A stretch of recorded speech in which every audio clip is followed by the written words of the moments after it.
Hey guys, what is up? Super K-Man Rocks here, and we are here for my LTA North 2025 Winter Split Primer, Power Rankings, and Analysis video. I'm so excited to get into this. This is, of course, the final primer of our primer series that we did throughout the offseason for all 4 of the major regions. You can check out the rest of them up in the iCard if you are interested. We've already gotten the Week 1 videos for all 3 of the other regions as well. The LTA kicking off a little bit later than everybody else, but their format much more direct, much easier to finish, and so obviously we will see how that ends up going. But if you want to know my thoughts on a lot of the things that we talked about in the offseason, I also did an LTA North offseason grades video up in the iCard. You can check that out in the same place. But today, it's all going to be wrapped up. You don't need to watch that video. You can if you want, but you don't have to watch that video because this is everything you need to know about the LTA North. We're going to be going over the format at least a little bit at the start here, talking about which teams I think could really benefit from the format and talking about which teams I think are going to struggle because of the format that now exists. And of course, we will be power ranking every single team and every single player from number 8 to number 1. So I'm very, very excited. I hope you guys are as well. If you are, let me know down in the comment section below. We are not going to agree on everything in today's video, and so if you do find yourself enjoying it, really would mean a lot to me if you hit that like button. Obviously, you don't have to do that now. You haven't seen any of the content yet, but if you find yourself in 10, 20, 30, an hour, liking this video, like enjoying the content that, is contained within the video, it really would mean a lot to me if you hit that like button. But that's all of the preamble stuff out of the way. Let's go ahead and get into what you can actually expect from this video. First, let's go ahead and talk about the format, because the format is at least a little bit interesting. A lot of the other leagues around the world are at least trying some sort of normal structure, trying some sort of round robin that might be familiar to a lot of fans. North America has just said, screw that, we're going straight into the part that actually matters. We don't have a ton of time here in winter, so it's just gonna be a bracket. That obviously means that not everybody is going to have an equal schedule. Not everybody is going to play everybody else, and we'll talk about that as we go throughout the video. It certainly makes power rankings a lot more interesting. We've kind of already experienced this a bit, I would say, over in the LPL, because they're all split into 4 groups, but this is a much more direct way, I think, of doing that. Essentially, the format is that all 8 teams are immediately slotted into the upper side of a playoff bracket, and the top 4 teams to come out of North America in that playoff bracket face the top 4 teams from the LTA South in Brazil, the former CB Lol, to get into this final playoffs with 8 teams, and the number 1 team from that playoff bracket ends up going to first stand, which is essentially the Winter Split International Tournament. So obviously, you kind of have to be good from day 1. You don't really have a lot of time to warm up or to get ready. This format is definitely going to favor these teams that are better from day 1 and maybe more cohesive from day 1. I will talk about that throughout the video. There are a couple of teams that are making very few roster changes, and I think, generally speaking, they're the ones you can expect to be very good at the beginning of the year. Not only that, but probably throughout the rest of the year. There's a reason that they're keeping most of their roster the same, but at the same time, you never really know what's going to happen. It is such a small sample size, and if you have one team that just has a better read on the meta than other teams, you could potentially see, some upsets happen really early on in the year. I think of all of the regions, this is the one that is most prone to major upsets in terms of the format and the way things function in that way. So yes, this is a power rankings video, and yes, I'm going to talk about, the strength of what I believe these teams to be, but at the end of the day, it's really whoever adapts to this meta and this patch best that is going to do well in winter, and that's something we will talk about as we continue to go along. Of course, couple of more caveats before we get into the video. I don't like to spend too much time at the start of these, but the primers in particular need a lot of prefacing.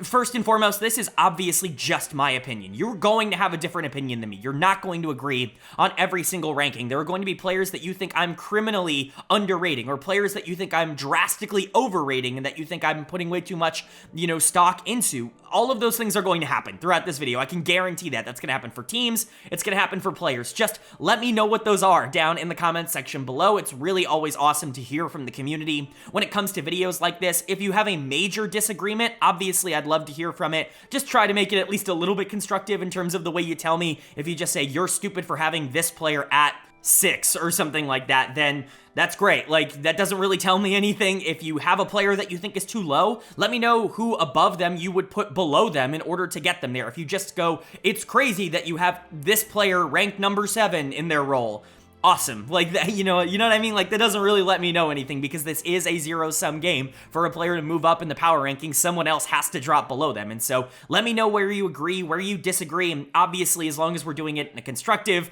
back and forth way, and you're not just screaming at me that I'm stupid, then I'll probably respond, and I'm happy to have a conversation like that down in the comment section below. Again, I'm not expecting everybody to have the same opinions as me. In North America, typically speaking, a lot of the expectations can line up, and I think generally I'm not that far off from like general perception, I would say, of a lot of these teams and players, but there definitely are going to be some differences as we go through. Like I said, some of these players might be ranked a lot higher than you're expecting because of the format as well, because I think they are going to adapt a little bit better early on. And again, in winter, it's really just about being good right now and not so much about being good in a month or two, because you might not have that month. You might only get to play 2 best of 3s the entirety of the winter split. And so a lot on the line for these teams, but those are the caveats out of the way. I hope I did a decent job of explaining that part of it, but I don't want to waste you guys' time too much. We're already almost 6 minutes in, so let's get into it. If you are new here, what we are going to do is go from number 8 to number 1 in my personal power rankings. I'll be talking about the strengths and the weaknesses of each team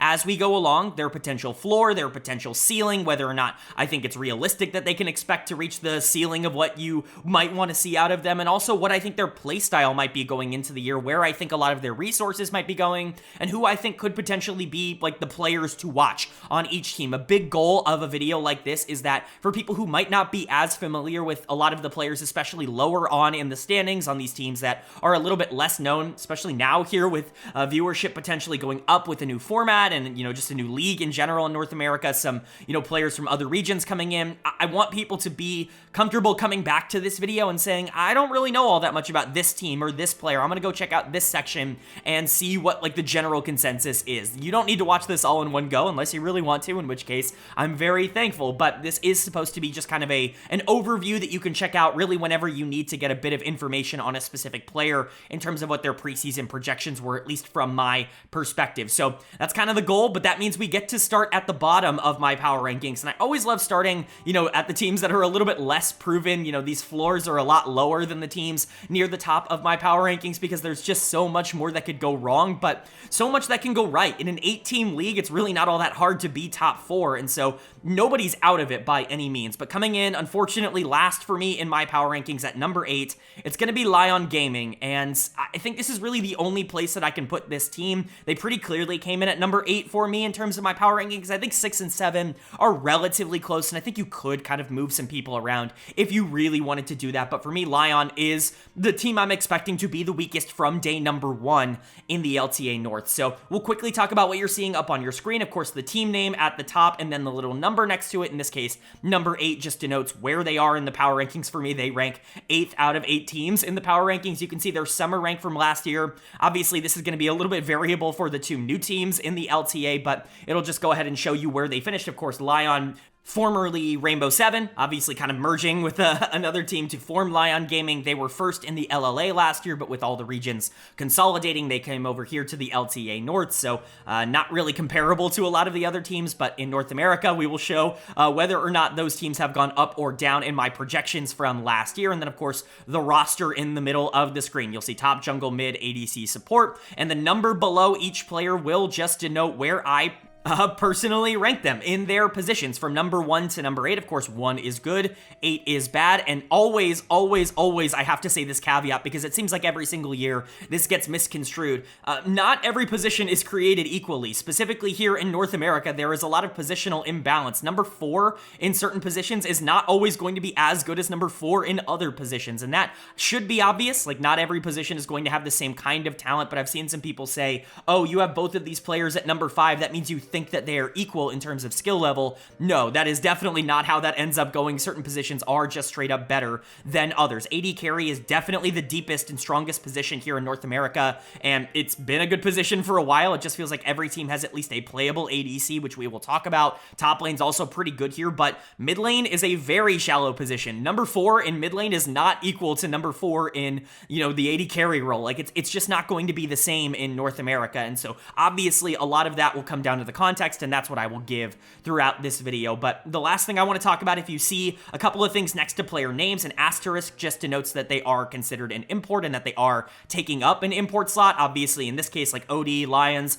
they're not considered imports because they are America's players, and because Lyon is actually a Latin American team and they're the Latin American representative, they don't count as imports on this roster, but Saint and Henna would. If you see a dash next to a player, we'll talk about that a bit later. That just means that there is a substitute at that position that could be playing at the very least at the beginning of winter, if not throughout the entirety of winter, which we, again, will talk about. But let's talk about Lyon, because I don't want to preamble too much at the beginning here. Their lineup and their roster is looking like Licorice in the top lane, Odie in the jungle, Saint in the mid lane, Henna at AD carry, and Lions at support. This is a very fun roster, I think, in terms of upside, because I do think there are a lot of things that could really go right for this team. Obviously, Saint is one of the first players that you were going to look at coming on here because he is such a hyped prospect coming out of the LCK Challengers League. I talked about this a bit, though, in my offseason grades video. I just wasn't blown away by his tape, and even going back and rewatching it for this video, he's a good mid laner. He was one of the best mid laners in the Challengers League, but he wasn't the best mid laner in the Challengers League. There definitely were matchups that he was struggling into, or at least wasn't dominating in the same kind of way, and that's not something we've always been able to say when we talk about these Korean mid lane imports over here in North America. Even look at someone like, Quad last year. He had so much time at the LCK level that, he had been playing for a top tier team for quite a while. Like, he had a lot more experience than someone like Saint had, and he came in and was really good, but, that wasn't always going to be the case. Look at someone like Roamer, who I would argue was a better prospect coming out of the Challengers League last year than someone like Saint is right now, and Roamer was just good at the NACL level, at the tier 2 level, not really kind of the transition you were expecting to see. This kind of move doesn't always work out, and so I know Saint has this like super high upside, and everybody's expecting him to be kind of a big piece for this Lyon team and be, one of the primary carries, or at least that's kind of what I've seen in terms of reputation, but I think it might actually be a little bit of a rough start, and most of that is because I don't love the surrounding core here in terms of how they might want to play the game. I think when you're looking for positives, Licorice has obviously been really good in the past in the top lane. I'm still ranking him as if he's going to be a middle of the pack top laner. He really wasn't that when he got signed to Dignitas last year. He was much closer to being like lower on the pecking order. Dig had a lot of problems. They were salvaged in a couple of key areas by Sven playing really well, but the top side of the map was a bit of a disaster for Dig, and Licorice did not look like his old self. He's talked about this very vocally, where he's a player that relies so much on his confidence and on, the knowledge that he can win games and, being able to feel out the momentum of the game, that sometimes when he's just not doing well, or when he's on a team that's kind of struggling and he has to be a primary main character, he can actually really struggle in that role. We saw it for many years on FlyQuest after he left Cloud9, where he just wasn't the same player. It wasn't the Licorice that, was really going out there and dominating 1v1s and taking over in the mid to late game. Now, he got a lot of that back on Golden Guardians a couple of years ago, but because that team ended up selling their spot, he didn't have a team in spring, he goes to Dignitas and things aren't quite great there. I'm not guaranteeing that he's actually gonna be really good. This number 5 spot could be super variable. I guess that's another thing I should talk about. These numbers are super flexible. Don't take them as like hard-coded numbers in the LTA in particular. Somebody's going to break out from the lower sections. Somebody's going to underperform from the upper sections of these, rankings. It's just all about who you think that's going to be. For me, Licorice comes in basically dead in the middle in terms of top lane. If you wanted him at number 3 because you really trust the tape from when he was good, I believe that. If you wanted him at number 7 or 8 because that's kind of what he was at the end of last year, I kind of believe that as well. And so I think there's a lot of reasonable outcomes for a lot of these different players, but you're hoping that Licorice can be like a strength on the top side. And I think best case scenario for this team, you're probably looking at the solo lanes being the primary win condition for this team. Saint takes to North America's slower pace style really well. It allows him to get to the late game where he is really good as a player, and Licorice is, comfortable and confident playing on the top side of the map and playing against a lot of these other top laners that maybe he wasn't last year. That's kind of the hope. I think that's the dream for Lyon, but the reason that I'm lower on this team is because I don't love the surrounding core, even if those things go right, which I'm not even saying they will. Licorice and Saint being primary win conditions aren't exactly the most consistent way to win games. The 2 LLA players coming in, I think, are fine. I like Odie a lot more than I like Lions. I think he is more than fine in the jungle. I think he's going to be serviceable. He comes in as my number 6 jungler. I think that that's relatively fair in terms of placement. This guy's been really good in the LLA, and he has backed it up internationally. We've seen that he should be able to go toe-to-toe, mechanically speaking, with a lot of the other North American junglers that he's going to be playing against on a regular basis. I just worry about him ever breaking into, like, the top top 4. I just don't know if he ever has that kind of upside. This is a guy who's been playing for a very, very long time and has kind of settled into his role. He was kind of a bit of a star on Rainbow 7 last year, and so maybe I'm wrong. Maybe this guy's just going to be way better than I think he will be, and maybe the LLA representatives are going to be strong, but Odie is probably the best chance of that because Lions is just not a player I value particularly highly. He is going to come in as my last ranked support, and unfortunately, as you can see next to him, we have my last ranked AD carry. We'll talk about that in a second as well, but Lions just doesn't really stand out to me. He's very much an engaged player. He's, an Alistair, Leona, Nautilus type of player. He's going to be playing that style, which is good because that's meta right now, but he doesn't really do a lot of things better than a lot of the supports that I'm evaluating at this current level. There's another pseudo import, I guess, a Brazilian coming up here that we'll talk about later in the video that I think is just a better version of what Lions has been. He's like the definition of an average to slightly below average support at this level, and I don't really necessarily think that he's going to be all that strong, and I think that's compounded by the fact that I'm not really in love with Henna's tape. Again, I cover the LCK on this channel. I've covered it every week for many years on this channel. Henna has just never blown me away. I know people are fans of his. I think a lot of that has to do with the amount of time he spent on Bro, who just has such a gigantic fan base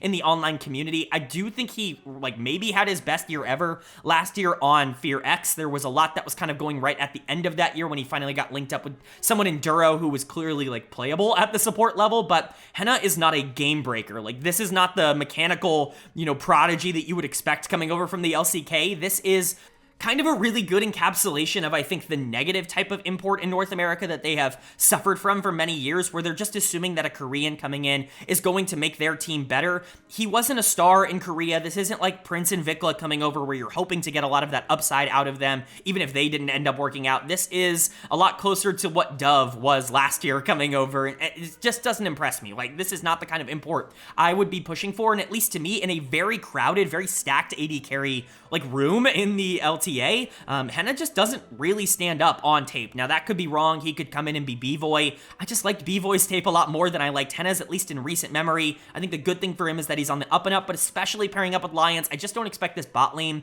to be particularly good. If Henna can actually come in and be an average to slightly above average AD carry at this level, I do think the fortunes of this team change, which is why I said 6, 7, and 8 are all kind of that lower tier. I think anything 5 and up is, a little bit difficult to convince me that a team like Lions should be in that conversation, but let's say Henna and Saint and Licorice all hit. I think Odie and Lions are definitely good enough for you to be able to win and get near top 5 or top 4 with if everything were to go right.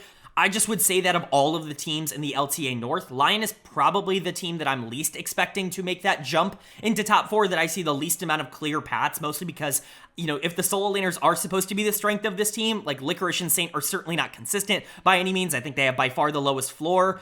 Maybe things end up going right for them. I just don't really love the construction of this team. I didn't like their offseason. I didn't grade it particularly well in the offseason grades video, and I think I'm kind of sticking to my word there and putting them, unfortunately, last in terms of my winter projections.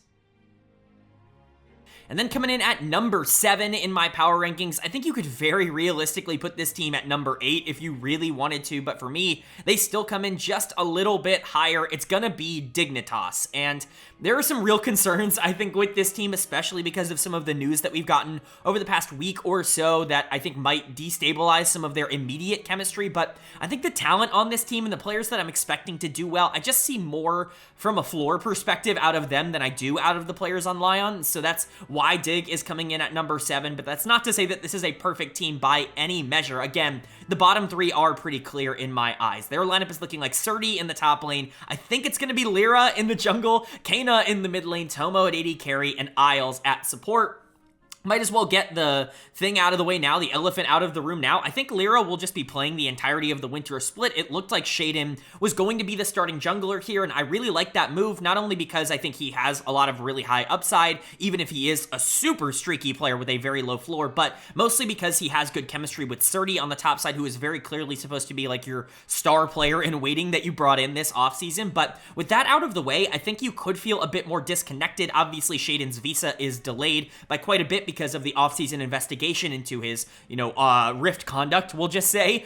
Lyra is the replacement here for Dig. He is at least familiar with the organization because he did play for Clutch Gaming back in the day, when they were, going to Worlds and, transitioning into being Dignitas. But this guy has not played pro in quite a long time. It is a very, very big question mark and probably the biggest on the team. That's what the dash signals next to Lyra's name, but we can get into him. Like, the last time we saw Lyra play, he was good. I would say he was like a mid-table, like, LCS jungler. He was pretty solid. It wasn't like a superstar or anything like that, but certainly good enough to be able to go to Worlds with. Like, he could keep up with a lot of the other players. I would compare him in a modern sense to someone like where I think you feel good about him if you are trying to win the league. You absolutely could, but he's not like a superstar. He's not going to be the reason that you end up winning the league, but it's been years, and obviously this is a very late addition for Dignitas. I assume he was coming in as more of a coaching role because that's what he's been doing in the past couple of years and just kind of was thrust into this emergency starter position. It's really going to be up to whether or not he can even survive in that role, whether or not Dignitas can even kind of be relevant. I am intrigued by the idea of Lyra. We'll just have to see what the execution actually looks like. But with that biggest question mark out of the way, there are reasons that I am excited about this team. And I think there are two lanes you can point to in particular that could be big positives for them. And honestly, you could look at all three lanes and potentially see positives. But obviously the main one and the first one that's going to draw a lot of people's eye is the top lane here, with Surdy coming in, finally getting that promotion from tier 2 up to tier 1. He has deserved this for a little while. He very much cemented that over the course of last year, where he was just the most dominant player in tier 2. He broke the ELO record in solo queue, reaching rank 1 in North America and just absolutely shattering the ELO record, just absolutely dominating the solo queue ladder for all of last year. His mechanics are pretty undisputably some of the best in the entire region. Like, you could argue that just from a mechanical perspective, he might be number 1 in terms of all of the top laners in North America. That's genuinely how good this guy is mechanically, and the only reason he's coming in as low as number 6 is, first of all, playstyle concerns, and also because it's, kind of difficult to make that transition seamlessly, and I'm not exactly sure the rest of the team is going to help him out in that regard. But honestly, one of the players that has looked the absolute best at playing on bad teams in the NACL in the past was Surdy. I remember his time on Team Liquid first, a couple of years ago when there was still like 16 or 17 teams in the NACL when that was first kicking off after the Challengers League, and Surdy was incredibly good on a team that was one of the worst in the entirety of tier 2. He finally gets a shot and gets moved up to Evil Geniuses and looks great there. He goes obviously to FlyQuest this past year and looks fantastic on their Challengers team in the NACL, and again, this guy has deserved the call up for a long time. If you're looking for a reason that they could single-handedly win games that other teams around them in the standings couldn't, it's because I genuinely think Surdy might be the biggest game breaker of any player in these like bottom 3 cluster of teams. The only concern is that he's not particularly like consistent. The feast or famine-ness of his game is definitely something that you have to worry about because he relies so much on his mechanical difference. When he loses, he can sometimes lose kind of hard. That's been less of the case recently. I think he definitely cleaned up a bit of that when he was in Fly last year, but if this guy hits, like, he's going to be an absolute stud, and he could get Dignitas to top 4 by himself. Like, he genuinely is that good. Shaden being here probably would have made me feel a bit better about it because they have the synergy of playing on FlyQuest Challengers last year, but with Lyra in, Lyra's never been afraid to play for the top side of the map, and so we'll see if that ends up continuing to be the case, but I would expect Surdy to be the primary win condition for this team. And the other lane that I really like is Tomo and Isles in the bot lane, and that might seem weird because I don't have either of them rated particularly high. Isles was not very good in summer of last year. Tomo was very good in summer in the NACL and then was still very good when he got called up to 100 Thieves in the LCS, but one of the reasons I'm so excited about this bot lane is what they were in the spring split, when bot lanes were still really trying to figure themselves out here in North America in 2024. These two were arguably the second or third best bot lane in all of North America in the spring split. They got split up, obviously, and Dignitas wanted to go into a different direction, but what really put them ahead was their laning stats, their 2v2. They were arguably the best 2v2 in the region, at least in terms of the production they were able to put out. Jan and Core absolutely grew into that, especially by the end of the spring split when you got into the playoffs and when that team really started to play well there. But for a lot of the regular season, Tomo and Isles were just so aggressive and they were so willing to fight early on in the 2v2 that a lot of these more passive lanes just didn't really have answers to what Dignitas was trying to do. It's a reason why I actually was pretty excited about the spring version of that Dignitas roster, and hopefully they can get some of that chemistry back if they can. If this is like a top 3 or 4 bot lane and Surdy ends up hitting on the top side, all of a sudden you're not looking at a team that's sitting at number 7. You're looking at a team that's sitting a lot closer to top 4 and can very realistically end up getting to that, playoff tournament against the LTA South. So we'll see what ends up happening, but those are the ways for Dignitas to get out of that, and I hope you can see why that to me is a reason why I would put them above Lyon, because I think a lot more has to go well for Lyon than Dignitas, where I think it's pretty realistic to expect top and bot to both be so good early game that maybe they can't compete with the super talented rosters that can kind of out macro them in the mid game and just,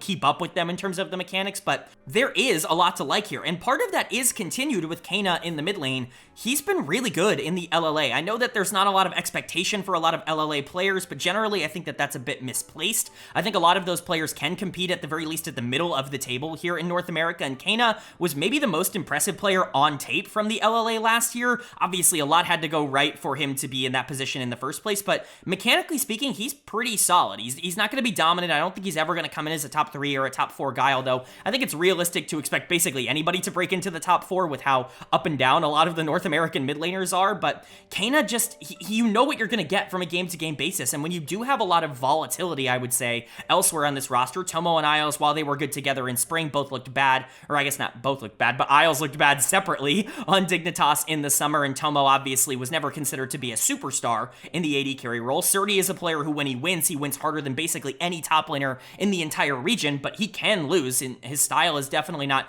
foolproof if he's going up against top laners that can match him mechanically, and Lyra is like a gigantic question mark. Kena, I think, is going to be a good sense of security in the mid lane, is more of an assassin player, somebody who does like those melee picks a little bit more in terms of, his preference than the mages, but he can play mages just fine. You kind of know what you're going to get out of him. He's a smart player who doesn't really give over a ton of resources in the mid lane. Just generally, I think he is a good fit for this team because of a lot of the feast or famine-ness, and he is another reason why I like this team at number 7 more than I like them at number 8. But why don't they come in higher? Why are they not fighting for number 5? Why are they not around number 6, at the very least at the top of this bottom 3 grouping? Well, a lot of the things I just mentioned are projections, and they're certainly not guarantees. We already talked about how Lyra is a major question mark. Well, Shaden would have been just as big of a question mark. Both of them would have come in as my number 8 jungler just in terms of their floor, because you don't really know what you're going to get out of them. We talked about how Surdy and, Tomo and Isles are so aggressive in the early game, but as we've seen, especially with this bot lane, when they lose early, they're not particularly good at playing from behind. This could be a very feast or famine.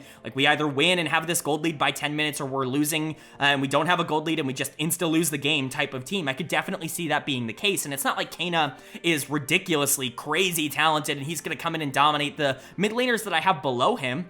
They have significantly more upside, and if Kena was the worst mid laner in North America, that's not going to be the biggest surprise in the world to me. There are a lot of reasons to still be concerned about Dignitas. They're not guaranteed to be a really great team. I just could see a pathway, more so than maybe like Lyon Gaming, for them to get into that top 4 or top 5 and actually be able to compete, especially if some of the prospects that I'm projecting here are as good as I think they are. I think they're going to land somewhere around 6 or 7, though. I think some of these things are going to hit. Some of these things are just not going to hit. I'm expecting Surdy to look really good here, but we'll see if Tomo and Isles can actually back up that bot lane prowess. If that can be the case, again, this team absolutely can compete to get into the playoffs. I'm just not going to project that in terms of the teams above them.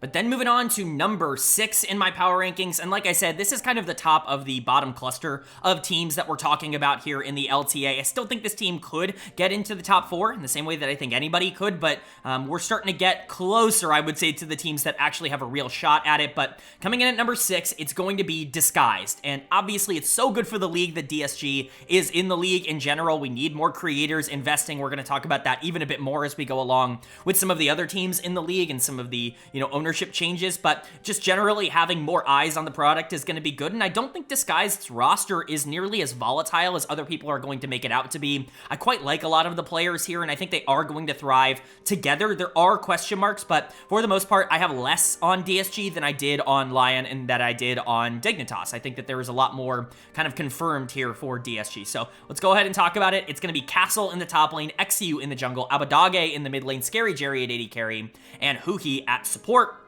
Couple of promotions, couple of, signings from teams that are now gone in the LTA and in North America, and then, a re-import, we'll say, from Europe. A lot to talk about when it comes to this team. When you're talking about the floor of why I think their floor is just so much higher than Dignitas, or their floor is higher than Lyon, a lot of that is Huki and Abadaga, who I think are just really, really solid players. Huki continues to be underrated as a support. Obviously, things did not go his way in 2024. Energy in general just completely fell off a cliff, but a lot of that was other members of the team and not not so much the bot lane. I think the bot lane was actually fine over the course of last year, maybe with the exception of summer playoffs. That's really the only time I could look at the bot lane and say that things were going like drastically wrong.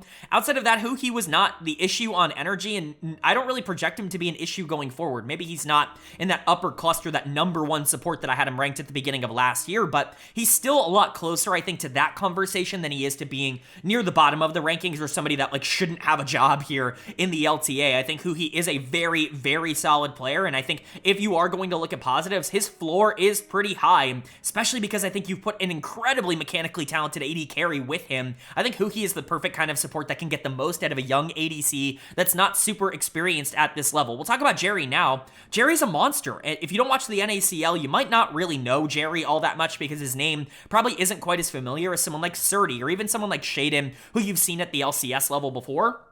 Jerry kind of really broke out in 2024 as this big dominant carry for Maryvale and for Dragonsteel in the NACL, and you know what? This kind of explosion, it's not entirely out of nowhere. He wasn't a superstar before 2024 at the Tier 2 level, but he had always steadily grown year over year over year. He had gotten better at the Tier 3 level, come into Tier 2 and been fine year 1, and then year 2 exploded, and a lot of that has to do with what you hear all the time about Jerry, which is his unbelievable work ethic. This guy is just an absolute grinder. He is in the building first, he's out of the building last, he's scrimming all the time, he's practicing all the time. Everybody has only one thing to say about Jerry, which is that he is the hardest working guy in Tier 2, and to pair that up with Huki, who I think is a really good mentor to have in the bot lane, like he could be really good year number 1. Now, I'm not projecting that. I think it's going to take him a bit of time to get used to this level, but if you're comparing him to a lot of the other AD carry promotions, he is definitely in the middle, I would say, of somewhere near like Masu and Meech. When you look at last year, Masu, I think, was a slightly more polished prospect coming out of the NACL, and I think his upside was just so ridiculously high, and we're seeing that now at this level, but I think he's a better prospect than what someone like Meech was last year for 100 Thieves,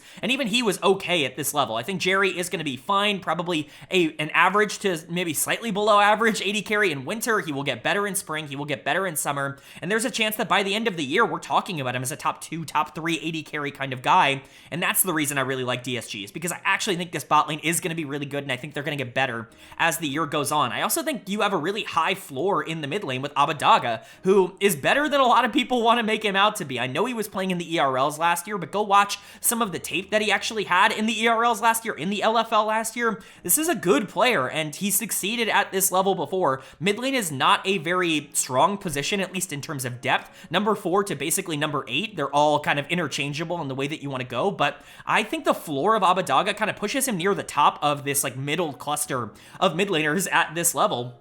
And I think that gives this team a floor that a lot of other teams don't have. Maybe Saint is really good for Lyon. Maybe Loki is really good for Cloud9, but I can't guarantee either of those things. I can basically tell you that Abadaga is going to be fine for Disguise this year. I think he is going to be stable enough as a mid laner, and he has the potential to re-break out again. This is not a player that's always been known for his consistency. He has those high moments. He has been a top 2, top 3 mid laner in North America before. I'm not saying that he's definitely going to be that, but I see a lot of people underrating how good I think he's going to be from day number 1. I think especially because I like the bot lane a lot, Abadaga could carry a little bit more of that pressure early on in the season, and then I think you can transition it more to players like Jerry and like XU as the year goes along and as they get more comfortable playing at the top level here. You also, of course, have Castle coming over. He is, we'll talk about XU last, but Castle, I actually think he's fine. Like, top lane's a good position in North America. I just think Castle really struggled down the stretch. How much of that is Immortals just having, you know, a miserable track record of making anybody on their roster look okay? I don't really know. If he's going to be able to come in and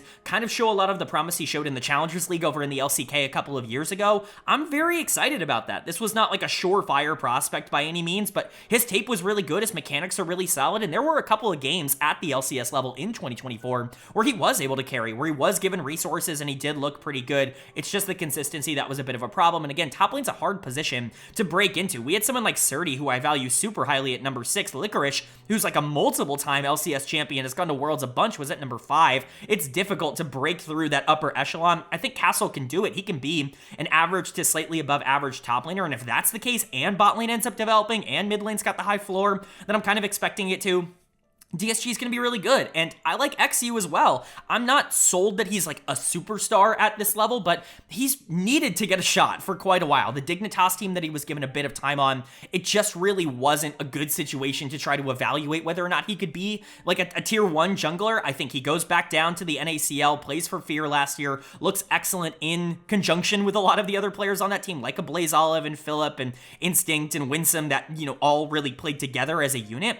He's coming back up here. He's the only player from Fear. He's got to prove that that's the right decision. I'm not guaranteeing that he's going to be like a superstar. I don't know if I see superstar upside in XU, but I certainly see a good floor, and I see someone that's really good at playing around winning lanes, and I think that could be a positive if Castle is able to start playing a little bit more, aggressive and leaning phase, if Abadaga is just better than a lot of these more questionable mid laners that are at this level, or players that have lower floors at this level. And then Jerry and Huki, I think, are going to grow into being a really good 2v2, because Jerry was excellent in the 2v2 last year, and Huki at his best has always been a great 2v2 laner. And so I think XU is going to have a lot of good lanes to play for. I think that's the style that he's always felt most comfortable with, and I think he's going to fit into this team nicely. If you're looking for concerns, though, if you're looking for reasons to maybe not put DSG number 6, or why they're not competing for number 5, I think a lot of this has to do with no clear star player.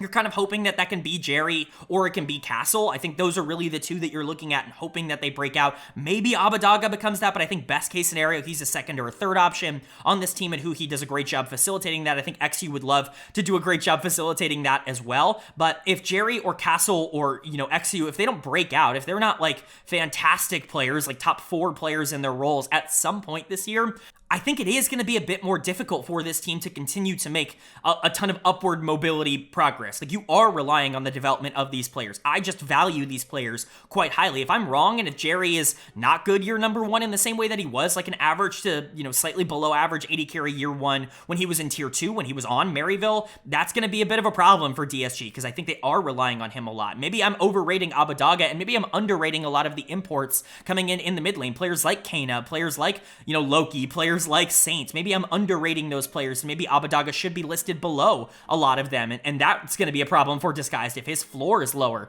than I think it is. And maybe Castle, maybe a lot of the inconsistency that we saw out of him on Immortals was him and not just the organization. There are a lot of things here that could go wrong. Again, that's why they're not in the top 5 guaranteed. I do not think that they are guaranteed floor-wise to be a good team this year. I just like their punts a little bit more than I like Dignitas or Lions as a whole. I really like Surdy for Dig, but Jerry is close to equal in that regard, and I really like picking up Huki for that. I like Castle, I like XU, I like Abadaga, I like this team, I think, a lot more than other analysts. They're going to be a lot closer to being number 6, in my opinion, than being number 8, especially by the end of the year.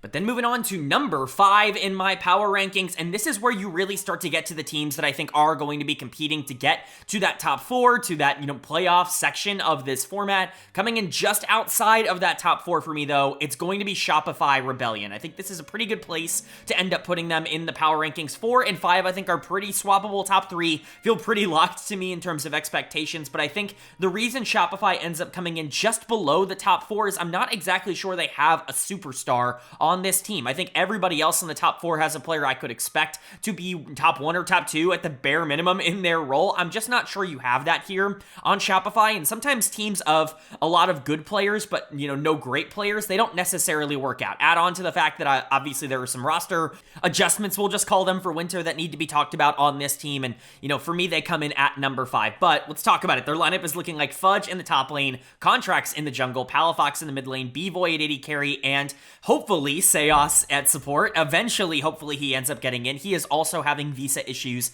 at the current moment. No idea if he's going to be able to play in the winter split at all. They do have a replacement. We'll talk about Zazel in a little bit. Obviously, B-Boy and Zazel played together last year on Shopify, but there's a lot to talk about when it comes to this team. When you're looking at reasons to be excited, first off, you're good in basically every role. Maybe not great in any role, but you are good in every role. You are looking at a very consistent team across the board, and even the number 4 team, even the number 3 team, team. Can't guarantee that they're going to be able to say that. It's really just the top 2 that feel so consistent, that are, top 5 in their role or better across the board. The issue is, like I said, I don't know if any of these guys are top 1 or 2. I think that there are some cases to be made, which I will try to make in this video, but I'll kind of leave it up to you whether or not you think those are likely. I think the main player I'm looking at, hopefully, to break out this year is going to be Fudge on the top side, or I guess re-break out in Fudge's case. This is a guy who, at his best, was very much a top 1 or a top 2 top laner in the LCS and in North America. He dominated in the spring split of 2023. He was exceptionally good. He was an MVP finalist for me in that split, and while he still was very good in summer, it wasn't quite there, and it wasn't quite even where it was in summer in spring of last year. It's kind of been a slow downward trajectory, I would say, for Fudge, and I think also now leaving the Cloud9 system and kind of getting surrounded with players that are maybe a little bit less consistent, it's a concern for me. I think there are reasons to believe that Fudge is a lot closer to being number 4 than number 1 or number 2, but if he can get that MVP form back, especially because I think this team is in a really good spot to actually play around the top side, that's gigantic for not only Fudge, but for Shopify, because they really need that number 1 guy, and if you're getting that on the top side of the map, all of a sudden this team has a very clear identity, and I actually think you have a lot of personnel surrounding him that makes it easier for a top-sided focused team to really succeed. So really excited to see what Fudge can do. He's definitely going to be the primary option. He is very lane dominant, very early game focused. He is going to try to win 1v1 and not worry too much about the mid game. He's not very good at playing from a deficit, which is why he does come in below players like Impact and Whippo, who might not be as good in lane as Fudge is, honestly, but they are so much better outside of lane. Impact was great in lane last year, and so it's kind of just which version of him you think you're going to get, but Fudge is still a really good player, really good carry, especially when he gets to play with a gold lead, and I imagine he is going to be a primary option for Shopify for most of the year. The other player or the other lane that I would say is likely going to be a primary option should all things go correct is bot lane. B-Boy was obviously really good in spring of last year when he finally did get in. He was also having visa issues at the start of the year, but ends up coming in midway through spring and ends up getting first team All-Pro even though he didn't play the entirety of the split. That's how good he was in the 2v2. Now, things weren't quite as dominant in summer. I think generally bot lanes were just way better in summer. FlyQuest really emerged. I think 100 Thieves really found their form with Tomo coming in. Dignitas got better because Ven was really good. There were a lot of bot lanes that just kind of leveled up, I would say, throughout the middle of the year, and B-Boy kind of fell to the wayside a bit in summer because of that, but he is still a very good player, and I think he does complement the rest of the skill set of this team really well. Fudge wants to be that really resource-heavy, dominant early game, lane-focused top laner, then B-Boy can be that late game hyper carry if they need him to do that. That's particularly good in the meta right now. We're seeing that across, basically every region that, bot laners do kind of want to scale. They don't necessarily need to play for the 2v2, and I think best case scenario, he could end as a top 2 or a top 3 AD carry. Some people might see number 5 as too low in terms of the rankings. I think a lot of people are going to have him in their top 4. To me, he comes in just outside of that at top 5, but he's still very good, and he could very much, earn his way into the top 4. In terms of, 2024 tape, he was a top 4 AD carry in terms of the people who still have jobs in the LTA. So I feel good about B-Boy. I'm not worried about him really at all. The concern is that the support position is up in the air. Seos is obviously listed here because, as far as we know, he is on track to at the very least play in winter, but it has been announced by the organization that he will not be there at the very least for their first best of 3. Zeyzal will be filling in for him. Now, Zeyzal's a fine player, but he's certainly not someone that I feel particularly exceptional about. He would fall a lot closer to number 7 or number 8 in terms of these rankings if that's, what you're going to get for the entirety of the winter split, which definitely factored into me putting this team at number 5 instead of anywhere around number 4. But if Seos is here, man, have I sung the praises of this guy for so many years. Now, kind of similar to Malrang, if you look at 2024, Kaboom was just a disaster, and he was kind of a part of that. I don't think he was nearly as bad as Malrang was when I talked about him in my LEC video, but Seos is a player that's not exactly coming off the best year of his career. But if you would have asked me in 2022 or 2023, Seos coming over to North America, where do you rate him? I would have said, bare minimum, he's a top 2 or a top 3 support. That's how good this guy has been at his absolute peak. Last year, like I said, it was just a disaster for the entire team. There was a lot of things going wrong with that roster that was supposed to have pretty high expectations. I'm not going to blame everything entirely on him. If he can get that 2022-2023 form back and actually get here and play for Shopify, this could be one of the best bot lanes in the entire region. They are that dominant, mechanically speaking. And I think the 2v2 could be really good. B-Boy and Seos have both been really good 2v2 players, but they're both excellent team fighters as well. It's just a very versatile bot lane, and that's where I think you can start talking about this team moving up to number 3 or number 4 in terms of these power rankings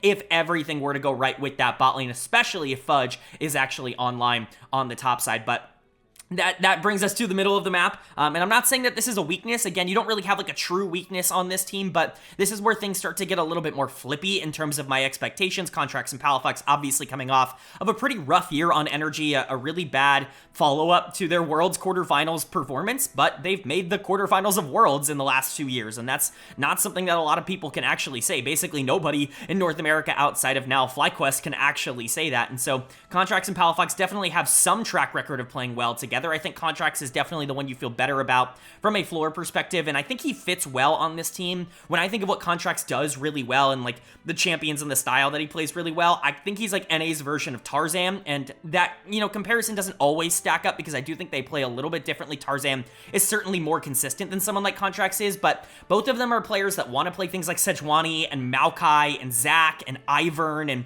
a lot of these more facilitative picks, but they want to do it super eagerly and super aggressively in the early game. Both of them get caught out a lot more than maybe you would want out of these more facilitative type of junglers because they're so aggro and because they're going to try to flip the game early, but they really like to settle into the role of being facilitators just in an aggressive way, and I think Contracts on this team could fill that role really well. Again, you're looking at Fudge wanting to get resources on the top side. You want to give resources to the bot lane because B-Boy was really good last year.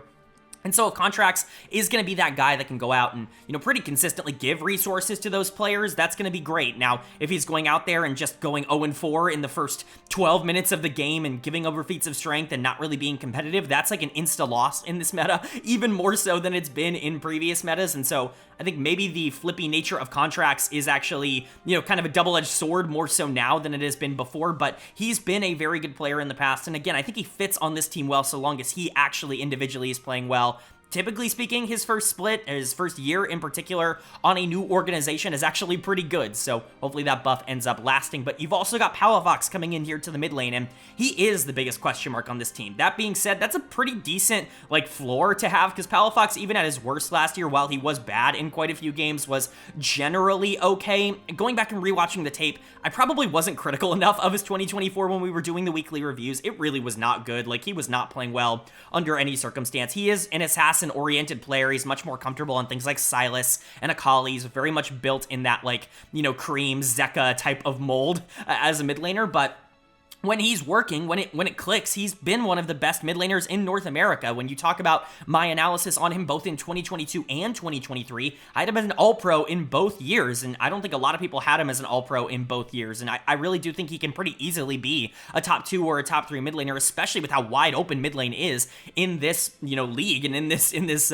region, because we just saw, Abadaga is one spot above him. Can Palafox be better than Abadaga? Absolutely. He's certainly talented enough mechanically to be able to jump above that. It's all just going to be about whether or not he can weed out that negative performance that he had a lot of last year. If he comes into this team and is also someone that they can play through, now you're looking at 3 lanes that can all be primary win conditions. None of them are really that great on weak side. B-Boy is probably going to be the most consistent weak side bot laner or weak side lane that this team has, but Fudge kind of wants resources and Palafox definitely wants resources. We'll see how they end up handling that, and I still don't think you have a star unless Fudge kind of randomly turns into that, or B-Boy and Seos actually get together as a duo and end up really dominating. There are real question marks when it comes to this team and their play style, but I could also see a world where it does end up working out. Teams like this typically are a little bit more feast or famine, so we'll see if they end up falling down to number 8 or jumping up to number 3, but at least for now, I'm going to put them somewhere in the middle, definitely above the bottom 3, but I would say a slight tier below the top 4, at least at the moment. But then moving on now to number 4 in my power rankings, and again, with Shopify kind of clearly coming in at number 5, this one felt very obvious at number 4. It's 100 Thieves. I think you could put this team at number 5, you could put them a lot lower, but I actually really like the upside of this team, and if we talked about SR kind of being the team that's consistent across the board, I have more question marks about the players on 100 Thieves that are near the bottom of what my expectations are, but I think they have the best mid laner in North America right now, and so that ends up kind of pushing them over the edge and getting them into that top 4. So let's go ahead and talk about it. Their lineup is looking like Sniper in the top lane, River in the jungle, Quid in the mid lane, FBI at AD carry, and Ayla at support.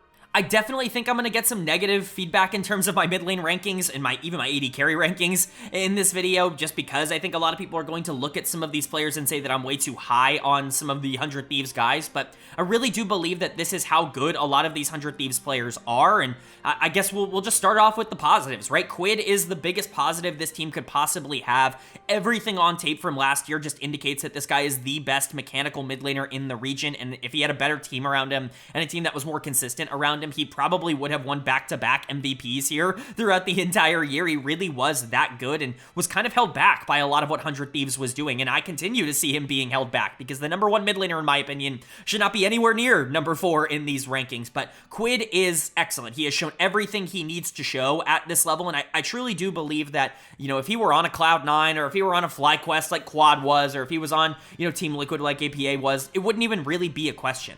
He's obviously got a style. Like, every mid laner in the world basically has a style. There's almost nobody that can play everything at a top level unless you're like Chovy, in which case, obviously, you've just broken the game. But Quid is much more comfortable on these mages, and I think that's why he struggled so much when he was, here originally, when he was playing with Double Lift and when he was playing with, Closer and a lot of these more early game-minded players, we'll just say. Double Lift wanting to receive a lot of resources on the bottom side and Closer kind of feeling the need to acquiesce to that request. Quid was playing weak side mid lane for a lot of that year, basically the entirety of that year, and he looked awful in that role. But when you go back and look at what worked for him in the LCK Challengers League when he was in Gen G's system, learning behind someone like Chovy, you look at someone who received every bit of resources, was the definition of a strong side mid lane player, somebody that was kind of the main character, we'll just say, of his Challengers League team. The moment that this team kind of started investing into that idea, he just far and away became the best mid laner. Like, that is something that is super comfortable with him. Very similar to someone like Scout in that regard, in my opinion. Not that I think Quid is Scout, just that I think they have similar styles. I think they are very similar players. But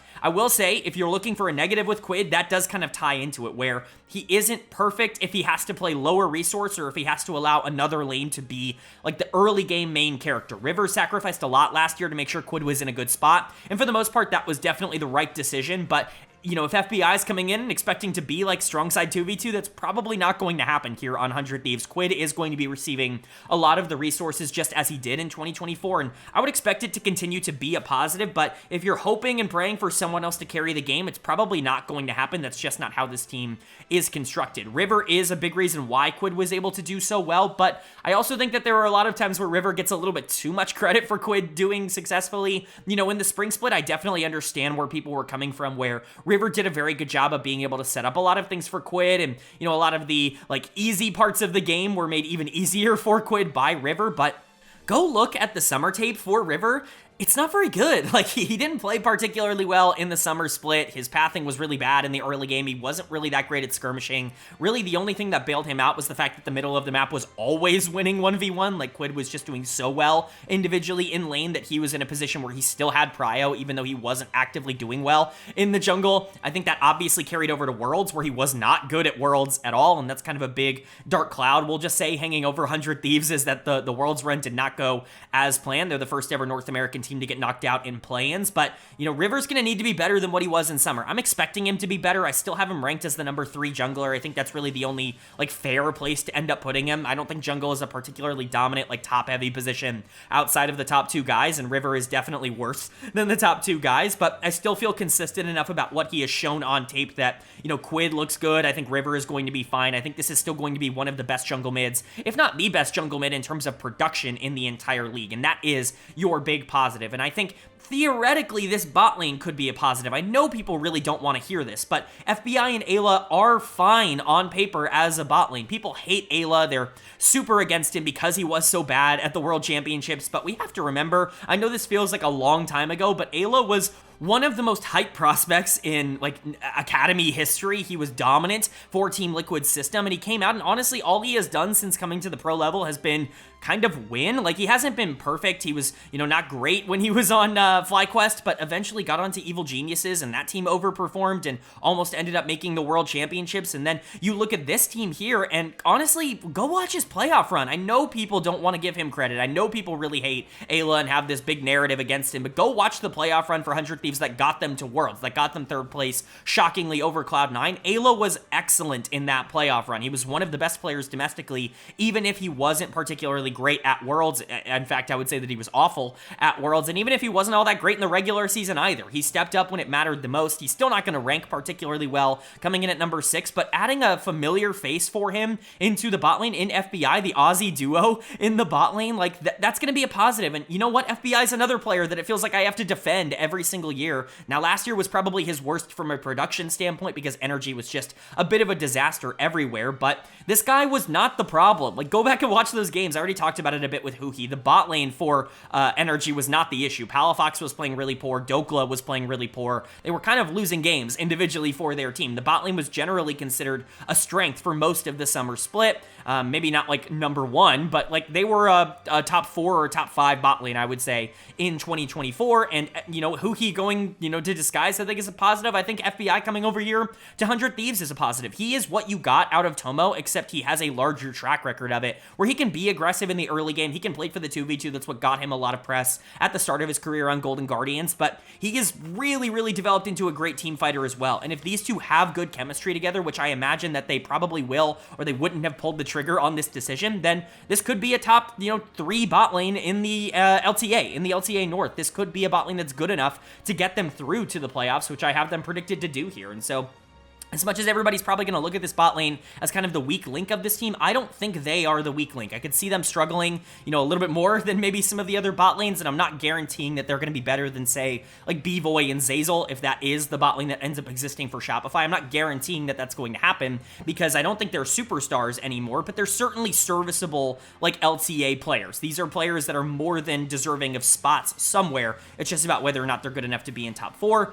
But the weakness of the team for me, when you look at like the weak link of not only Worlds, but the playoffs last year and at times in the summer regular season, it was absolutely Sniper. And that's really frustrating to say because he had such a good spring split. I was very low on Sniper coming into the league last year. I think I had him ranked as the last top laner in the league coming into 2024, and he very much overperformed. We'll say overexceeded those expectations in spring, where he was clearly the best rookie in the entire league, was really doing a great job of being able to push advantages in the 1v1, and then he just was not good in summer. I don't know if the talent pool around the league just got better, or if he just got less consistent, if people started figuring out some of his tendencies and his habits, if he couldn't rely as much on his mechanics anymore. Like, I can't give you the exact reason why things started to fall apart for him, but man, he was like truly horrendous down the stretch. Not only was he not very good at the end of the regular season, was like a top 6, I'll say, top laner in the regular season, but he was awful in the playoffs. I said this a lot during the time. You can go back and watch my playoff reviews for this. He was the single worst player in the playoffs, regardless of team. That includes like Energy and Dignitas and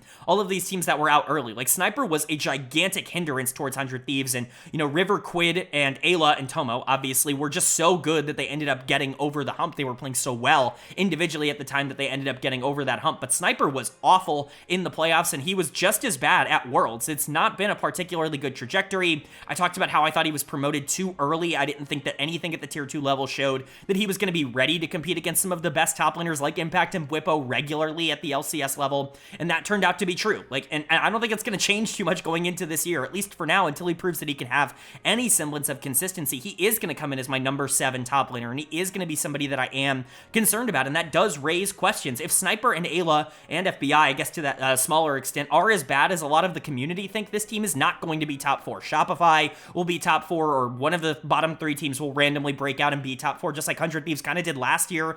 Something is going to happen in that regard if all of those players end up missing, because as good as the jungle mid is on this team, they can't 1v9 or 2v8 every single game. They're going to need some production. I just think they are probably going to get that most likely out of bot lane, but I think Sniper is going to have good games every once in a while. It's just a consistency problem for him. So I love Quid. I think he's an MVP front runner. He's going to be an MVP front runner this split. He's one of the highest rated underrated players, in my opinion, in the entirety of the LTA. River, I think, is going to be fine, especially early on in the spring split where he's always a lot better. And I like FBI and Ayla more than your average analyst. That kind of all comes together for a number 4 ranking. I think you could realistically put them a little bit lower, but I think because of that top-end MVP talent, it just kind of very slightly puts them over the edge and gets them into that top 4.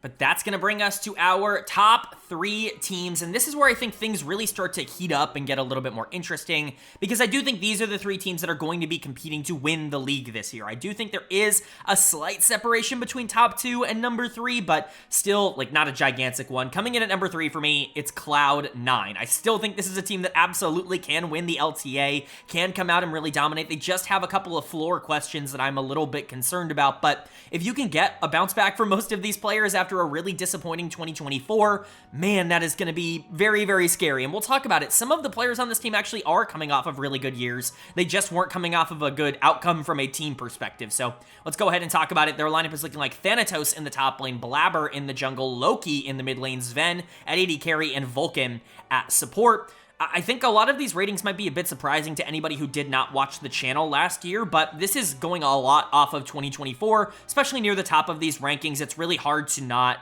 just take a lot of last year into account. But generally speaking, I think a lot of these players that were kept, or at least kind of the 2 main players that were kept from Cloud9 that played for all of last year, were their 2 best players, like pretty easily in 2024. And I really like those retentions in Blabber and Vulcan, and I think you really supplemented them with some really great players kind of surrounding them. Also, shout out to Cloud9 for actually having their headshots out already, as you could see from a lot of the other players, and you'll see later on, basically no other team has that at this point. So shout out Cloud9, really appreciate that. But let's talk about the strengths and the weaknesses of this team. The biggest strength is obviously just having Blabber, at all. He's arguably the best jungler that North America has ever seen, although that is getting more and more contested, we'll just say, with my number 1 jungler on this list. But this is the first time I think I've ever had him at number 2 in the history of this channel since I've been doing these ranked primers. Obviously, we've been only doing these specific types of videos since 2022, and Blabber I think has just been number 1 ever since then. This is the first time he's dropped in that regard. Still a really good player, and honestly, last year was a quote-unquote down year for him, and I agree in terms of his standards. It was a down year, but that means he was like a second or a third team all-pro kind of guy, super consistently. He just wasn't like an MVP frontrunner like he has been every other, split of his entire career. Blabber is still the player to watch, and if you want a bounce back candidate, if Cloud9 is going to be the number 1 team in North America this year, Blabber is likely going to have that MVP type of split. We know he can still do it. We know he has that play style. He is more versatile than people give him credit for. I actually think he's really good on facilitators. He just needs to be given a reason not to just randomly die in skirmish 2v2 early on in games. I think the big problem Blabber has always had is that he is incredibly greedy, and for the most part, he gets away with that here in North America, but that doesn't necessarily always translate to really good players, the top of the top when it comes to the leaderboards, then obviously international play. I think he has cleaned that up a bit. It's taken away a bit of his spark, but he is a very, very good player. I would honestly rather see greedy Blabber back than the controlled chaos version of him that we got last year, where things were just a little bit more in structure. I want to see him try to break that structure again. I know he can do that, and I think a lot of the changes surrounding this team actually lean in that direction. Obviously, the other big positive for me is this bot lane. Not only have they played together before many, many years ago, but I think both of them are coming off of really good years despite what their teams ended up doing. Sven was easily the best player on Dignitas last year. I don't even think it was really all that remotely close. Jensen was fine. I would say in the mid lane, he certainly wasn't a huge negative, but Sven was excellent. He was really, really good down in the bot lane, and we kind of expected that. Every single time this guy's played AD carry in North America, especially after he left TSM, he has been really, really good, and he's going to come in as my number 3 AD carry. I think he could very much outperform this because Vulcan was the best support in North America last year. I had him as my first team all-pro support in the summer split. I do think he was better than Busio and Core JJ, although I think it's a little bit more up in the air when it comes to the support position. Top 3 are all very close, but I was really, really impressed by the individual plays that Vulcan was making, and I think a lot of it just ended up not working out because he didn't have a lot of people on the team that were actually fed and able to follow up. We talk a lot about how JoJo and Berserker were just not necessarily consistent for this team, and I think that really impacted how a lot of people viewed Vulcan, but man, that tape was really, really good, and we know he can be the number 1 support in the region, and I'm actually going to take a little bit of a leap and a risk and say that this is maybe going to be the best bot lane in North America this year. I know a lot of people are super in on FlyQuest, and Team Liquid is obviously right now the best bot lane in North America, but I think they very much have the talent to be able to get that done. Sven is hyper consistent out of the AD carry role. He's basically never going to lose you a game. I think that's incredibly valuable to have when you have a support like Vulcan, who's a lot more flippy, a jungler like Blabber, who I think should be a lot more flippy, and a mid laner like Loki, who I think theoretically could be flippy. I think having that stable AD carry is really good, but having that upside coming out of the support position to be able to roam, to be able to play for the 2v2, which he's always been really good at, it's just great. And obviously these two had great chemistry when they played together the first time on this organization. So I'm really hopeful that this bot lane's actually going to be really good, and that's a big positive for me. You also still have Thanatos here, and while I don't think Thanatos is a superstar, I think a lot of people were talking about him coming over from the Challengers League as if he was going to break the league. I think we've seen in the LCK that, quite frankly, D plus Kia just had better ideas when it came to their top lane position. They preferred a player in Siwoo over Thanatos, and I think that has turned out to be the right decision. I was never really that high on Thanatos. It's actually been one of my better takes, I would say, as I was really pumping the brakes on the hype train. He has been exactly who I thought he was. He is an incredibly mechanically talented player that can win basically any laning phase, but just doesn't really have a great idea of what he's supposed to do in the mid to late game, especially if he's playing from behind. For the most part, it didn't have to be that big of a deal. Last year, he was so good in lane that, you know, a lot of the times he was actually just setting up for the rest of the team to be able to carry in the back half. So long as he's not losing, he is going to be an asset, but he does still have a lot of places he needs to grow in. I do think he got better over the course of the summer split, which is a very encouraging trend if he can come out and kind of be the number one top laner. I think mechanically speaking, he's not that far off from that, but if he can round out his game, get a little bit more consistent in the back half, and be that game breaker on the top side that they haven't really had since that breakout fudge like MVP type of split a couple of years ago, that's ginormous. All of a sudden that makes Cloud9 like a top 1 or a top 2 team. I think Thanatos is kind of on the border of making them that right now, but we need to see that. For now, he's just a very good top laner that I think will be competing with, you know, Impact and Whippo. Maybe doesn't have the same kind of highs that those players have, at least in terms of what we've seen recently, but his floor might even be higher. He doesn't really lose all that consistently just because the mechanics are so good. And then you've got the big question mark, the one that is obviously kind of standing out to a lot of people, and that is Loki in the mid lane.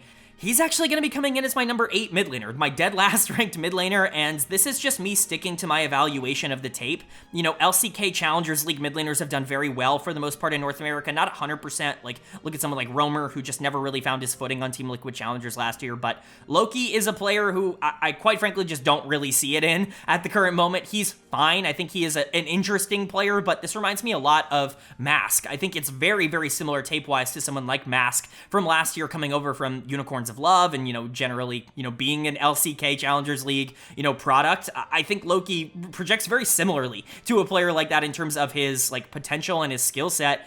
I'm not exactly sure if that's going to be a great fit from day number 1. He is very good on mages, and I do think he could theoretically be an impact. And obviously, we've seen Challengers League players come over and really dominate, you know, players like Quid and Quad, obviously kind of dominating the top of the rankings at the current moment. You know, Saint is obviously kind of hopeful to be that, but I just really was not blown away by Loki's tape. I liked Roamer's tape a lot more when he was in the Challengers League, and he was already here in North America. I just would have imagined that would have been a much easier transition, even if he wasn't perfect in Tier 2 last year, but they clearly see something in him that I don't. Maybe they found an Eminus type of player that can come in and be an impact and, you know, not really be a negative for the team, even if he's definitely a different play style than a player like Eminus, but at least for now, just going off of my evaluation of the tape, I just wasn't particularly impressed with his mechanics, at least in comparison to the players he was playing into. He probably would have graded out as my number 5 or number 6 mid laner in the Challengers League. That being said, I said similar things about Quid when he came over from Genji's system where he was receiving a ton of resources. Loki definitely not in the same position, much more versatile as a player, I think, than Quid was coming over, even if I don't think he has the same mechanical ceiling.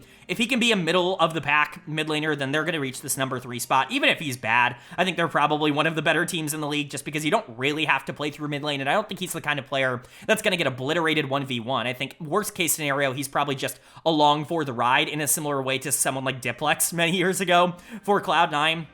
I don't even think it's really going to be all that different. So, you know, we'll see. I really have faith in jungle and in bot lane. I think both of them are going to be big positives. Thanatos, I think, is a pretty high floor, even if he isn't exactly a perfect player with a complete skill set. And if Loki is even passable, which I think he should be, like bare minimum, he's probably going to be average for this team. But if he's actually really good, yeah, this team can absolutely win the LTA. That's why I think there is a bit of a jump from number 4 to number 3. I do think there is a bit of a difference between those. And, you know, if Cloud9 can get everything to go right, they can be near the top of the standings. I just have a few more question marks, we'll just say. Like, Loki's not guaranteed to be good. Thanatos is not guaranteed to be like a superstar or anything like that. And that's kind of unfortunately what keeps them out of the top 2. But I think they're closer this year. At least I would anticipate they're closer this year than what they were last year. But that's going to bring us to our number 2 team in my power rankings, and by proxy, this will reveal my number 1 team. I think basically everybody has these 2 teams in the top 2 at the current moment, but the way I have them ordered is unfortunately how they finished in the summer split last year. Coming in at number 2, I have Team Liquid. I think a lot of people expected this team to do better, not only obviously domestically in the playoffs, where it felt like they were a shoo-in to be the back-to-back champions after that miracle run in the spring split that turned out to be super sustainable for them, but I think people also expected them to do a lot better at Worlds, and they just weren't really able to do that. Obviously, they make no changes this offseason, same for our number 1 team that we will talk about a bit later, but there is still reason to be optimistic. You're looking at a couple of positions here and seeing some of the best players in the entire league, and you're pretty consistent across the board. There are some minor concerns for me when it comes to like repeatability in terms of how last year went, but for the most part, I feel very good about this lineup, and I still think they're going to be one of the best in the league. Their lineup is still looking like Impact in the top lane, Umti in the jungle, APA in the mid lane, Yon at AD carry, and Core JJ at support. When you're thinking about how Team Liquid ends up playing, a lot of it is through early game aggression. Most of that is because of the bot lane, and the bot lane really is kind of the focal point of this team. I know Impact gets a lot of the credit and gets a lot of the, I guess, noteworthy headlines, and he deserves it. He still has been excellent for this team. He was an MVP caliber player last year. How much do we project that going forward? We'll see. You know, he tends to have up year, down year, so we'll see what ends up happening in 2025, but the bot lane is what I feel the best about, and Yon in particular is what I feel the best about on this team. He comes in as my number 1 AD carry in North America. This, at this point, should not even really be debatable. I don't even think there is a conversation for literally anyone else to be number 1 besides Yon. That's how highly I view him individually as a player. You know, depending on how you view Masu's, I guess, Worlds run, you could theoretically make that argument, but Yon right now is the player to beat in the AD carry role, and it's nice to see him kind of live up to that potential that he had so many years ago with Ayla down in Team Liquid's academy team, not even Challengers, his academy team back before the NACL even existed. This guy is the best laner, regardless of position, regardless of anything else in the entire West. Like, his ability to win 2v2 down in the bot lane is genuinely unmatched. It's one of the best we've ever seen in North America, full stop, at any role.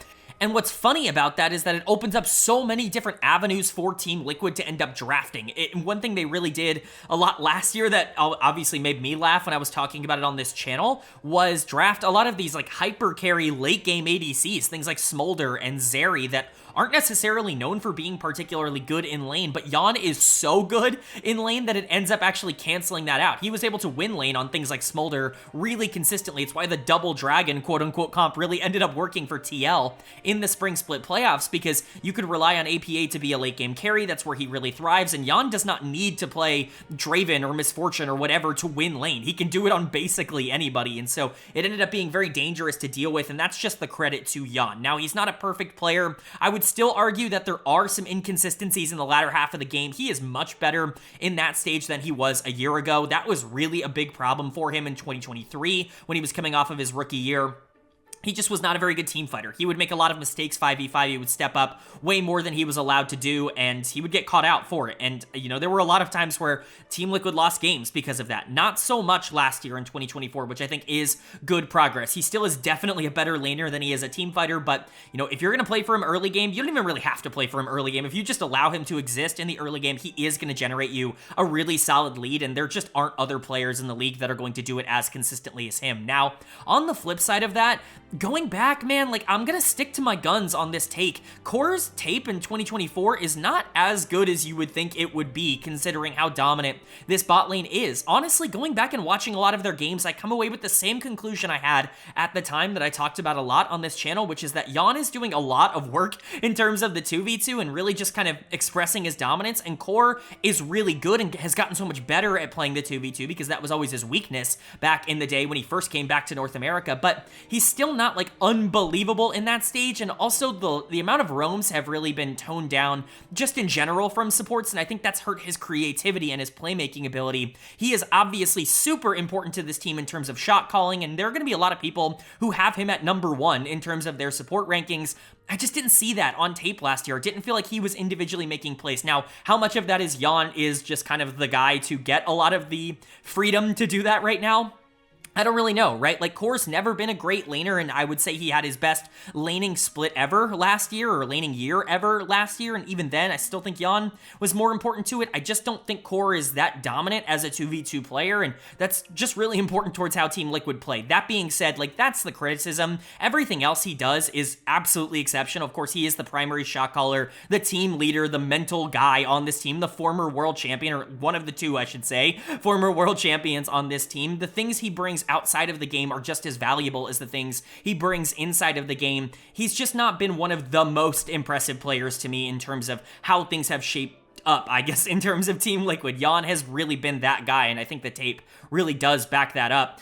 The other player that obviously was super dominant last year and is coming in at number 1 in their role is Impact on the top side. Very difficult to evaluate Impact because he's such a greedy player domestically that it's very, strange, and he has such a bad track record of not showing up internationally that it can at times make it difficult to evaluate whether or not his success is sustainable. I think generally Impact is going to look like an MVP caliber player so long as the top lane pool in North America isn't particularly deep, because what Impact does better than any top laner in the history of North America is take advantage of players that are scared to play into him or don't have the mechanics to play into him. If he wins lane, he's going to run that game, like, harder than almost any other top laner in the entire league. He's not a phenomenal laner. He got better at it last year, or at least he put more of an emphasis on playing early game last year after kind of being known as the weak side top laner that plays for team fights. He definitely was a lot more invested in trying to play 1v1s, but he still isn't perfect. He can absolutely lose to good players that, get good matchups. That's always going to be something that's at least a tiny bit of a weakness in Impact's game,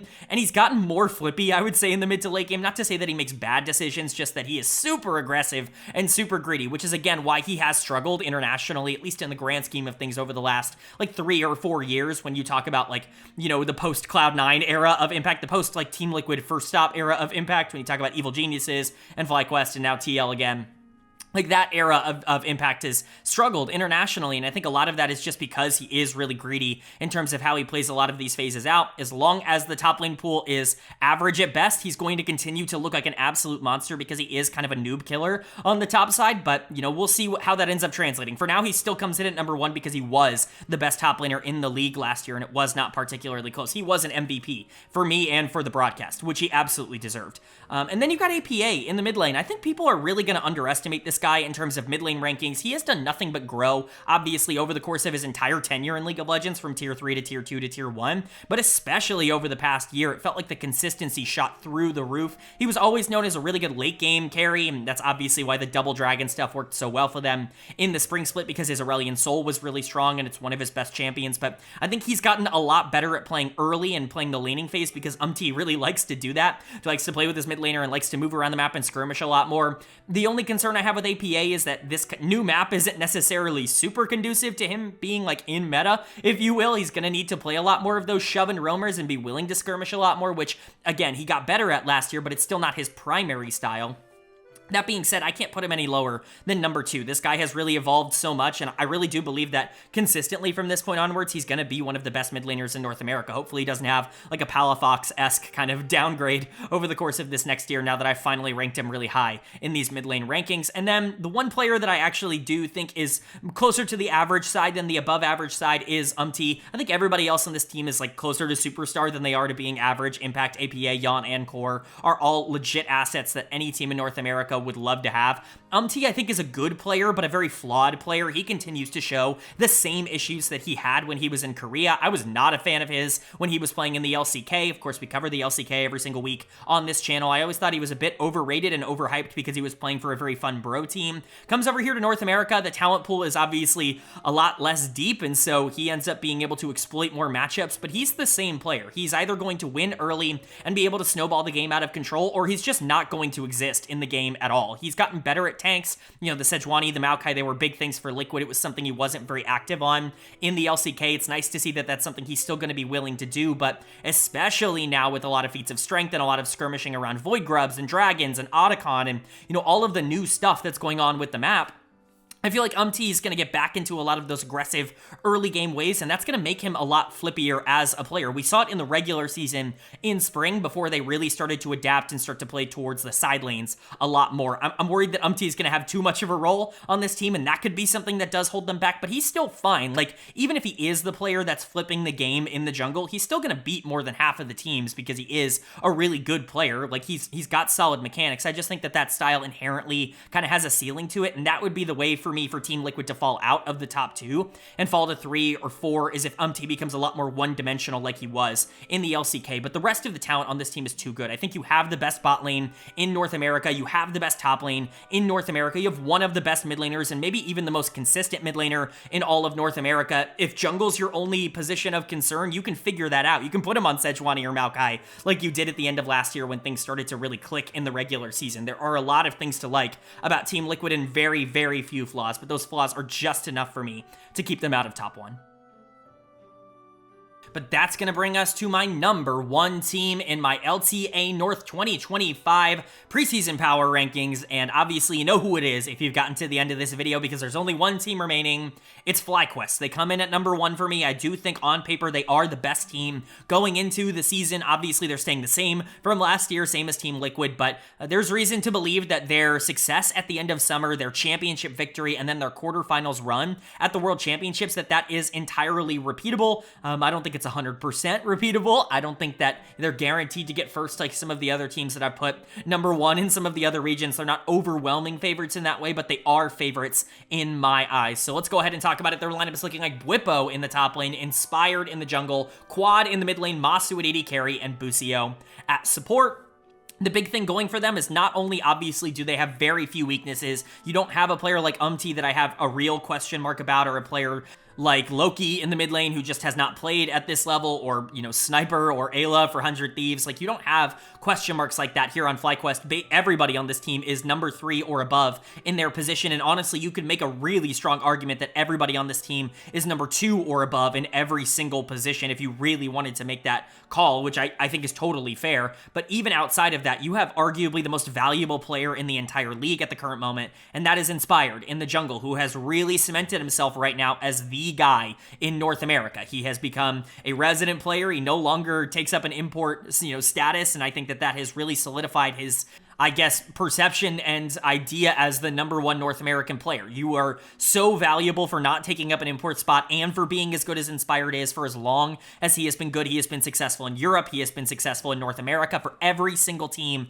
that he has played for, whether it's Rogue, whether it's Evil Geniuses, and now here for FlyQuest. It's just worked everywhere, and he continuously brings teams near the top of the standings. Now, is he a perfect player? No, he definitely has flaws. He is pretty greedy on the map, and that's generally something that I like to see out of junglers, especially at a level like the LTA, where I think you can get away with that a lot more, but sometimes it can be a little bit too much. It's almost Tion-esque in the sense that he wants everything on the map. He is very, very objective focused, and he is very much not willing to throw the game for a random fight or a random pick, and sometimes that can actually lead to games stalling out and things not being quite as much in FlyQuest's or Inspired's control as maybe other junglers would have it. A jungler like Blabber, he is definitely a lot more late game teamfight focused in that regard, which could be a problem on this map, but it's not like he can't skirmish, it's not like he can't early path. He's just not a player that I look at and think, oh, you're a great early game player. You are the best team fighter in the region, the best late game player in the region, and you're really, really desperate to make sure that you do well and control a lot of the objectives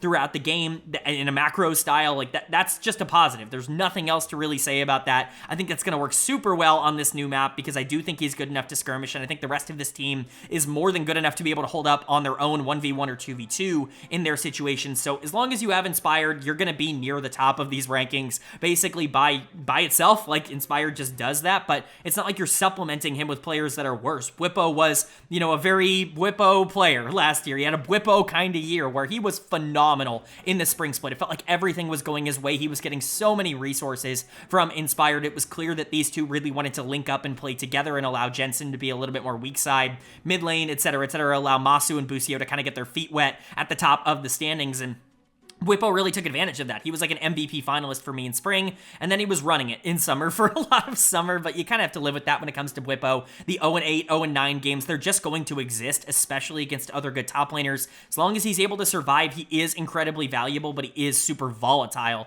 in that same vein. You're happy to have him, but it's not always going to be quite as good as this number 2 ranking would indicate. There really aren't a lot of consistently great top laners in the LTA, in North America at all. It's why I think someone like Fudge could theoretically break back through, because he is as good as these players and theoretically has shown more consistent upside than them. But Whippo for now has to come in at top 2. And then Masu and Busio, they are very clearly the second best bot lane in North America in terms of projections coming into this year. I really do believe that there, again, isn't a lot of conversation surrounding that unless you want to put Cloud9 ahead of them. It's kind of really up to you in that regard, but Masu was excellent in his rookie year. I would say, maybe not excellent, maybe that's a little bit of a stretch. Very good in his rookie year. He definitely struggled in spring. I think that was expected. This was a guy who had barely played, even in tier 2. Like, he had 1 year in tier 2 and was so dominant there that he was immediately called up to the main roster. And, that's just, it's a very fast rocket ride up to the top of, North America. And there's a lot of expectation and pressure with that. And so, of course, he definitely wasn't quite as dominant in spring. He was still very good in summer, though. Definitely the progression was there, and he got even better at Worlds. A lot of people are really going to look at that Worlds run for FlyQuest, look at how well Masu played specifically against Gen G in that best of 5 at Worlds, and say that this guy should be number 1 and is the next superstar in the LTA. I think that that's absolutely possible this year. If that growth trajectory keeps going, this guy's gotten better and better and better every single split. If that keeps happening here, he's going to grow into the best player in the entire league alongside Inspired, maybe even surpassing Inspired in terms of consistency. I just need to kind of see that because the regular seasons, they just weren't all that impressive. He wasn't dominant in the same way that maybe he was at the World Championships. If he can show that that form is more legit and more sustainable across a very large period of time, yeah, that's when he becomes like an A+ graded player and somebody that you build the entire league around. And Busio's not bad either. Like, I don't want to take away from Busio. I think Masu is a little bit more explosive as a prospect. I think Busio is really settling into his role as this like structure-oriented support. He still can be very creative, and obviously things like the Recon are very big for him. It's not like he's just this player that makes everybody else look good, but I think that's the role that he is getting most frequently at the current moment, is like, let's make Masu or Quad or Inspired or Blippo look like $1 million, and I'm probably going to take a little bit of a backseat in terms of the flashy plays, and honestly, that really works for Busio. He still comes in as a top 2 support for me. He doesn't have the same kind of flash plays as Core JJ does, and especially as Vulcan did last year, but a lot of the consistency is absolutely there, and I think he really helps this team in a lot of different ways. And then there's Quad. I've been kind of vocal about how I am still a bit lower on Quad. I still think he has a lot of the problems that I had with him when he was in the LCK on DRX and then on Nongshim.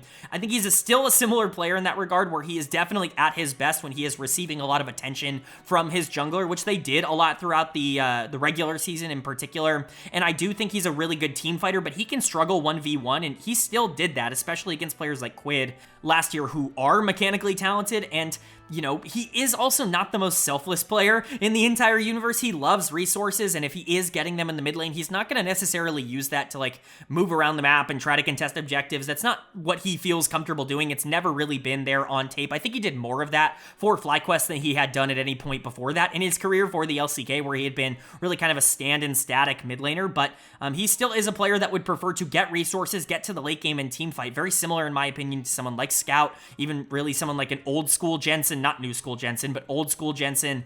Yeah, I think those are pretty comparable ways to talk about Quad. I just think maybe he's more mechanically talented than a lot of the other mid laners at this level. To me, I think he's greedy, and I think his playstyle would get exposed more if there were better mid laners at this level. Right now, there just aren't, though, which means he's guaranteed to be top 3. Now, if things were to go even more right, if he were to have that Quid-style MVP season where he is getting a lot of those resources and dominating with it, then yeah, I'm going to put him, near number 1, if not number 1 on this list. And if you wanted him at number 1, I know a lot of other people are going to have him at number 1 on this list. I just can't really do that because I don't really see it in the tape nearly as much. I think that he is benefiting a lot from Inspired being the best player in the league, and from Masu and Busio really growing into a really strong 2v2 down on the bot side, where he can kind of just be left alone to gather his own resources and then get to the part of the game that he feels comfortable on. He's not the most versatile player in the world, but he is really good at the thing that he does. And I'm not trying to talk down to him. If he's the quote-unquote weak link of this team in my head, that's gigantic. He's not. I think Whippo is a player that I would probably grade out a bit worse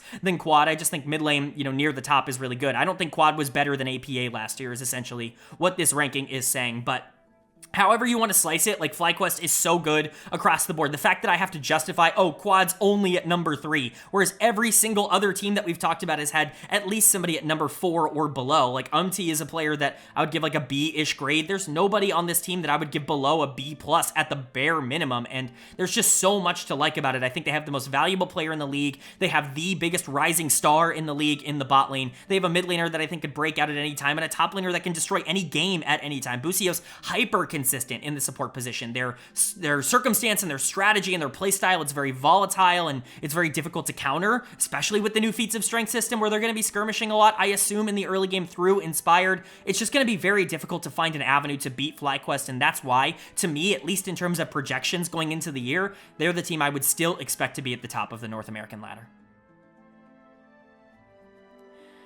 All right, but that is going to do it for my LTA North 2025 Winter Split overview and analysis, my power rankings for every single team.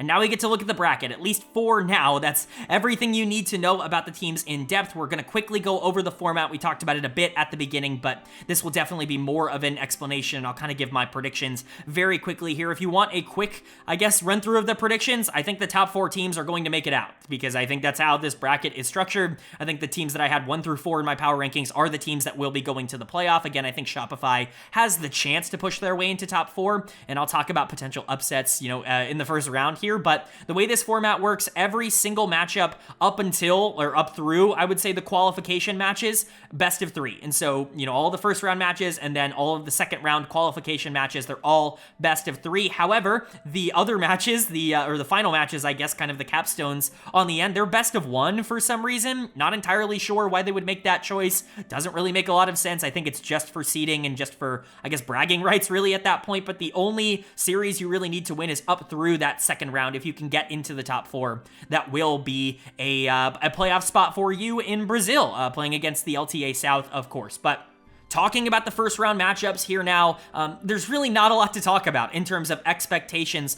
It's pretty predictable in terms of these series, and I hope to be wrong about that. I hope that there's actually quite a few upsets in round number 1, but all of the top 4 teams are playing against bottom 4 teams in terms of projections, and even the one team that I think could theoretically sneak in to the top 4 is playing my number 1 team in the league. And so it's definitely difficult for me to imagine a major upset here. Team Liquid, FlyQuest, and Cloud9 in particular should not have a ton of trouble getting through their first round opponents. The only one of those 3 I could even remotely hear an argument for is maybe Lyon over Cloud9 if Loki is just not very good, and if Saint is really good, and if Saint's even playing. I know they just signed Young, as I see in the GCD. It showed that he's been brought in. I don't know if that's going to be a visa problem for Lyon. If Saint's there, then I could see that being a potential possibility that Cloud9 could just lose that first best of 3. But those 3 series, Team Liquid, FlyQuest, Cloud9, I feel pretty locked in that they're going to be moving on to that second round. The only one that I think could theoretically be interesting in round 1 is 100 Thieves taking on Disguised. This could be an upset alert kind of situation. I think Disguised is going to be better than people think they will be. I've seen a lot of people rank them at 7th or 8th. I just don't think that that's where they're going to be. 100 Thieves is certainly not a perfect team, and if Castle actually is like really good outside of the Immortal system, and if Scary Jerry can show up day number 1, I could definitely see a world in which DSG just ends up winning this series and moving on to face Team Liquid. I don't think they'll go super far from there, but at the very least, it's like one of the first round matchups that I could see not going in a super predictable way, but I'm still going to predict Team Liquid, 100 Thieves, FlyQuest, and Cloud9 to be moving on. And then, like I said, those are probably your 4 teams that you're looking at. At the end of the day, FlyQuest should be your LTA North champions, and I would imagine they are the team that's going to be representing the LTA as a whole going to the first stand, the big winter international tournament. But let me know what you agree with or disagree with down in the comment section below. I'm always really appreciative of the people who make it this far in the video. If you did, leave a like. It really does mean a lot to me. It lets me know you guys are enjoying the content, and it does help get this video out to a lot more people, which I'm always very appreciative of. If you're new here, hit the subscribe button. We'll be covering every single best of 3, best of 1, everything that happens in the LTA North throughout the rest of the year. We've already started covering the LEC, the LCK, and the LPL weekly on this channel, so if you want recaps on those, you can check that out. And if you want to see a lot more, hit subscribe and hit that bell so you can be notified when all of those future videos do go live. But of course, with all that being said, I hope you all are having a great day. I hope you continue to have a great day, and I will see you all